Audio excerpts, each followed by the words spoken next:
Chapter 19 The Return of Rhyme and Reason. Sailing past 3 of the tallest peaks, and just over the outstretched arms of the grasping demons, they reached the ground and landed with a jolt. "Quick!" urged Tok. "Follow me. We'll have to run for it." With the princesses still on his back, he galloped down the rocky trail, and not a moment too soon. For pounding down the mountainside, in a cloud of clinging dust and a chorus of chilling shrieks, came all the loathsome creatures who chose to live in ignorance, and who had waited so very impatiently. Thick black clouds hung heavily overhead as they fled through the darkness, and Milo, looking back for just a moment, could see the awful shapes coming closer and closer. Just to the left, and not very far away, were the triple demons of compromise, one tall and thin, one short and fat, and the third exactly like the other 2. As always, they moved in ominous circles, for if one said here, the other said there, and the third agreed perfectly with both of them. And, since they always settled their differences by doing what none of them really wanted, they rarely got anywhere at all, and neither did anyone they met. Jumping clumsily from boulder to boulder, and catching hold with his cruel, curving claws, was the horrible, hopping Hindsight, a most unpleasant fellow, whose eyes were in the rear, and whose rear was out in front. He invariably leapt before he looked, and never cared where he was going, as long as he knew why he shouldn't have gone to where he'd been. And, most terrifying of all, directly behind, inching along like giant soft-shelled snails, with blazing eyes and wet, anxious mouths, came the Gorgons of hate and malice, leaving a trail of slime behind them, and moving much more quickly than you'd think. "Faster!" shouted Tok. "They're closing in!" Down from the heights they raced, the humbug with one hand on his hat and the other flailing desperately in the air, Milo running as he never ran before, and the demons just a little bit faster than that. From off on the right, his heavy, bulbous body lurching dangerously on the spindly legs which barely supported him, came the overbearing know-it-all, talking continuously. A dismal demon, who was mostly mouth, he was ready at a moment's notice to offer misinformation on any subject. And, while he often tumbled heavily, it was never he who was hurt, but, rather, the unfortunate person on whom he fell. Next to him, but just a little behind, came the gross exaggeration, whose grotesque features and thoroughly unpleasant manners were hideous to see, and whose rows of wicked teeth were made only to mangle the truth. They hunted together, and were bad luck to anyone they caught. Riding along on the back of anyone who'd carry him was the threadbare excuse, a small, pathetic figure, whose clothes were worn and tattered, and who mumbled the same things again and again, in a low but piercing voice. "Well, I've been sick, but the page was torn out. I missed the bus, but no one else did it. Well, I've been sick, but the page was torn out. I missed the bus, but no one else did it." He looked quite harmless and friendly, but once he grabbed on, he almost never let go. Closer and closer they came, bumping and jolting each other, clawing and snorting in their eager fury. Tok staggered along bravely with Rhyme and Reason. Milo's lungs now felt ready to burst as he stumbled down the trail, and the humbug was slowly falling behind. Gradually, the path grew broader and more flat as it reached the bottom of the mountain and turned toward wisdom. Ahead lay light and safety, but perhaps just a bit too far away. And down came the demons from everywhere, frenzied creatures of darkness, lurching wildly toward their prey.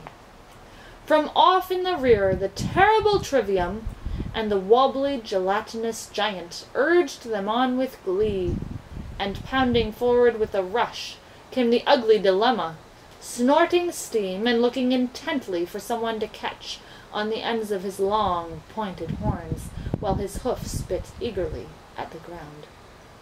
The exhausted humbug swayed and tottered on his rubbery legs, a look of longing on his anguished face.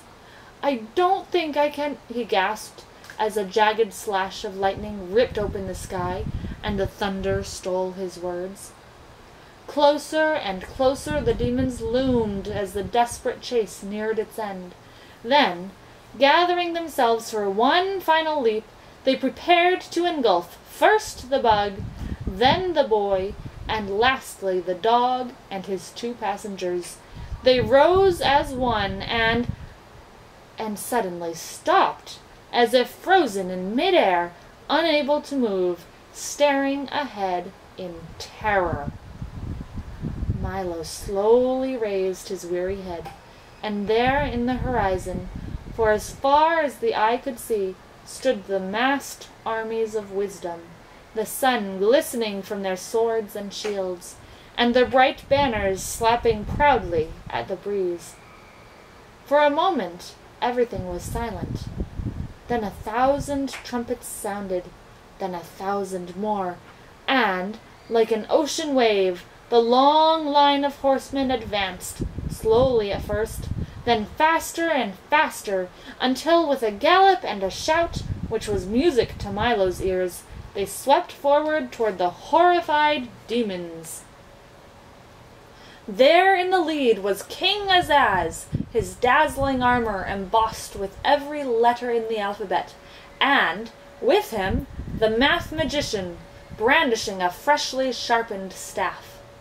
From his tiny wagon, Dr. Discord hurled explosion after explosion, to the delight of the soundkeeper, while the busy din collected them almost at once.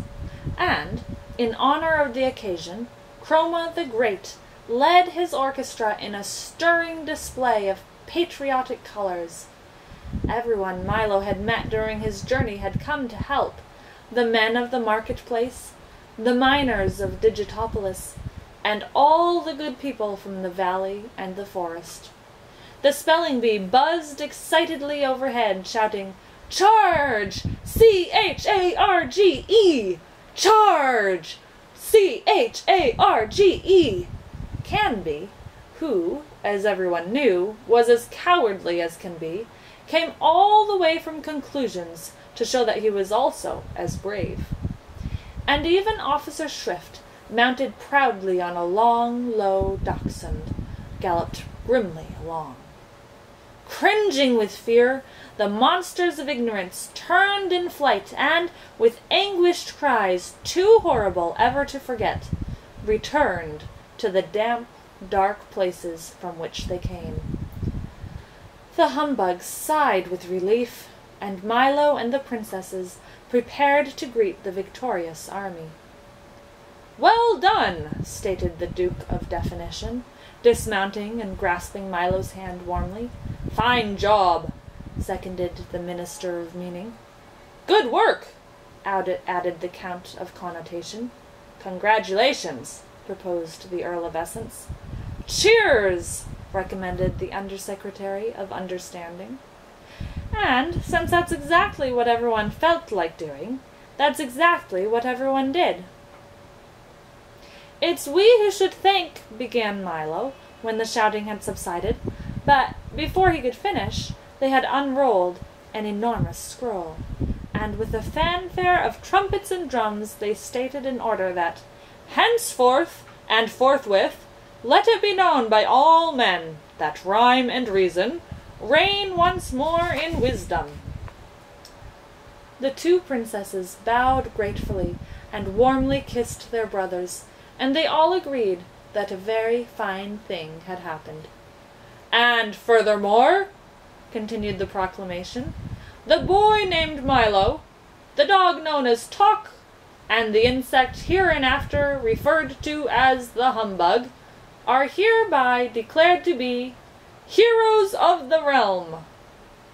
Cheer after cheer filled the air, and even the bug seemed a bit embarrassed at having so much attention paid to him. Therefore, concluded the Duke, in honor of their glorious deed, a royal holiday is declared.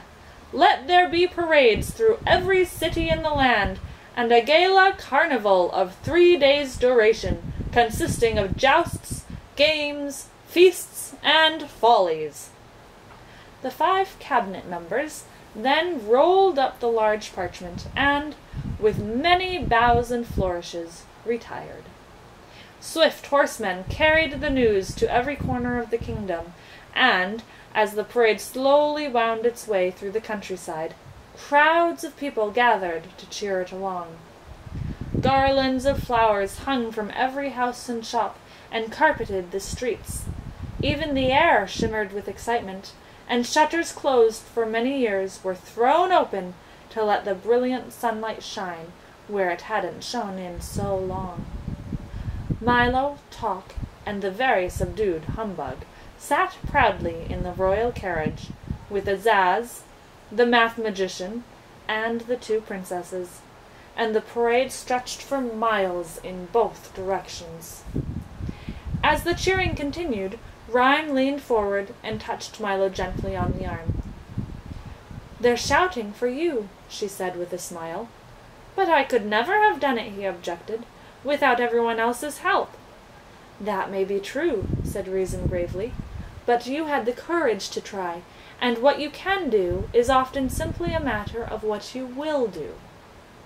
"That's why," said Azaz, "there was one very important thing about your quest that we couldn't discuss until you returned."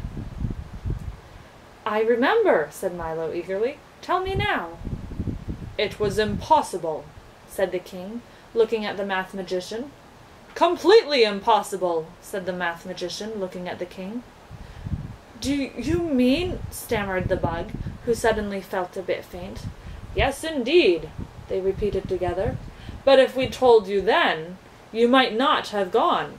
And, as you've discovered, so many things are possible, just as long as you don't know they're impossible." And for the remainder of the ride, Milo didn't utter a sound. Finally, when they'd reached a broad, flat plain, some midway between Dictionopolis and Digitopolis, somewhat to the right of the Valley of Sound, and a little to the left of the Forest of Sight, the long line of carriages and horsemen stopped, and the great carnival began. Gaily striped tents and pavilions sprang up everywhere as the workmen scurried about like ants. Within minutes there were race-courses and grandstands, side-shows and refreshment booths, gaming fields, Ferris wheels, banners, bunting, and bedlam, almost without pause.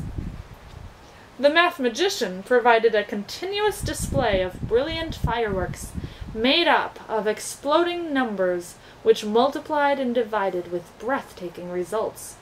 The colors, of course, being supplied by Chroma, and the noise by a deliriously happy Dr. Discord. Thanks to the soundkeeper, there was music and laughter, and, for very brief moments, even a little silence. Alec Bings set up an enormous telescope and invited everyone to see the other side of the moon, and the Humbug wandered through the crowd, accepting congratulations and recounting in great detail his brave exploits, most of which gained immeasurably in the telling. And each evening, just at sunset, a royal banquet was held. There was everything imaginable to eat. King Azaz had ordered a special supply of delicious words in all flavors, and, for those who liked exotic foods, in all languages too. The math-magician had provided innumerable platters of division dumplings, which Milo was very careful to avoid, for, no matter how many you ate, when you finished, there was more on your plate than when you began. And, of course, following the meal came songs, epic poems, and speeches in praise of the princesses and the 3 gallant adventurers who had rescued them. King Azaz and the math-magician pledged that every year at this same time they would lead their armies to the mountains of ignorance until not one demon remained, and everyone agreed that no finer carnival, for no finer reason, had ever been held in wisdom. But even things as fine as all that must end sometime, and late on the afternoon of the 3rd day, the tents were struck, the pavilions were folded, and everything was packed, ready to leave. "It's time to go now," said Reason, "for there is much to do." And as she spoke, Milo suddenly remembered his home. He wanted very much to go back, yet somehow he could not bear the thought of leaving. "And so you must say good-bye," said Rhyme, patting him gently on the cheek. "To everyone?" said Milo unhappily. He looked around slowly at all the friends he'd made, and he looked very hard so as not to forget any of them for even an instant. But mostly he looked at Tok and the humbug, with whom he had shared so much, the perils, the dangers, the fears, and, best of all, the victory. Never had anyone had 2 more steadfast companions. "Can't you both come with me?" he asked, knowing the answer as he said it. "I'm afraid not, old man," replied the bug. "I'd like to, but I've arranged a lecture tour, which will keep me occupied for years." "And they do need a watchdog here," barked Tok sadly. Milo embraced the bug, who, in his most typical fashion, was heard to mumble gruffly, "Bah!" but whose damp eyes told quite a different story. Then the boy threw his arms around Tok's neck and, for just a moment, held on very tightly. "Thank you for everything you've taught me," said Milo to everybody, as a tear rolled down his cheek. "And thank you for what you have taught us," said the king. And as he clapped his hands, the little car was brought forward, polished like new. Milo got in, and with one last look, started down the road, with everyone waving him on. "Goodbye!" he shouted. "Goodbye! I'll be back!" "Goodbye!" shouted Azaz. "Always remember the importance of words! And numbers!" added the math-magician forcefully. "Surely you don't think numbers are as important as words?" he heard Azaz shout from the distance. "Is that so?" replied the math-magician a little more faintly. "Why, if—" "Oh, dear," thought Milo, "I do hope they don't start it all again." And in a moment they had faded from sight as the road dipped, turned, and headed for home.